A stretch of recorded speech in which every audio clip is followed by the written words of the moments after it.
Hi, I'm Tim Autrey, and we are here in beautiful Monterey, California, and I have the wonderful opportunity to have a conversation with Mike Blevins, who is the former Chief Operating Officer of Luminant, has a grand experience, grand history of experience, I guess I should say, in human performance, and I asked him here specifically today to share some of his insights with us. So Mike, thank you very much for being willing to join me in this little videotape discussion. Glad to be here. So one of the things that I wanted to start off talking about with you is there are a couple of buzzwords flying around now, you know, because you go to lots of conferences, I go to lots of conferences, and you can always see the general themes. They ebb and they flow, and the pendulum swings one way and it swings another way. And a couple of big buzzwords that have been flying around for a few years now are engagement and accountability. And I know you have a really interesting take on this concept of accountability. So could you share some of that with us, please? Yeah, be happy to. Well, I think engagement is really important, and it's something that we all strive for in leadership positions, to get the employees engaged, as we say. And then along with that, we talk about accountability. But interestingly to me, if you got engaged employees, they probably are accountable. Accountable is sort of a self-fulfilling prophecy for employees that are invested and feel like owners and are looking forward to what they're doing for their day's work and feel satisfied at the end of the day. Then accountability is sort of a natural outcome of that process. I think we've messed it up a little bit in leadership for many, many years now, in that we have this sense that we need to hold the employees accountable.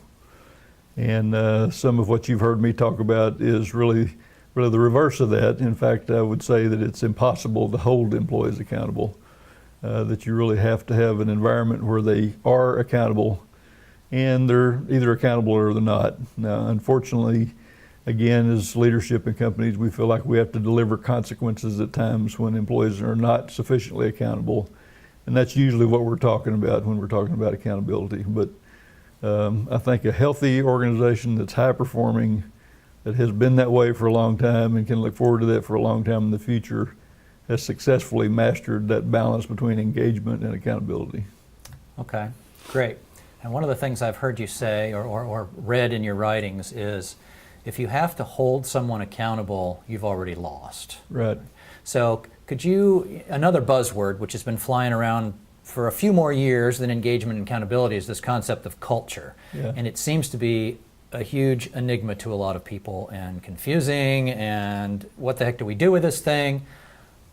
I disagree with a lot of the so-called experts that are out there today talking about culture, as you well know. But can you equate for us that concept of, if you have to hold somebody accountable, you've already lost, and relate that to what that means relative to the culture of an organization? Yeah, I agree. Culture is one of those words that everybody's trying to define, and nobody can put it in writing, but we all know what we mean when we use the word. Right.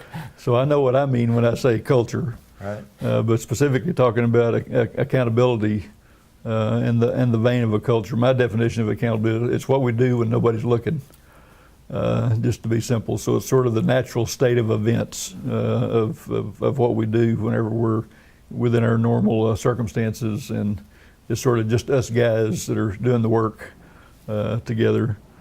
And that sense of holding people accountable, if your culture is such that it depends on the leadership holding the workers accountable, usually the way we talk about it, then we've already lost, is the saying that I have.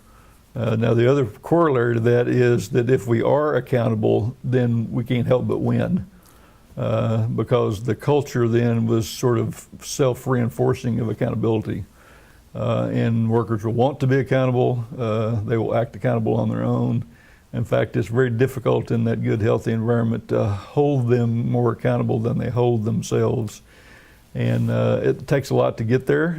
High trust typically in organizations like that, high sense of productivity, achievement orientation, high sense of teamwork, and a real sense amongst peers particularly that they don't want to let one another down, and that they want to be successful, and success breeds a lot of that, so that people can, again, feel satisfied with what they're doing, feel productive, and it brings about that sense of accountability.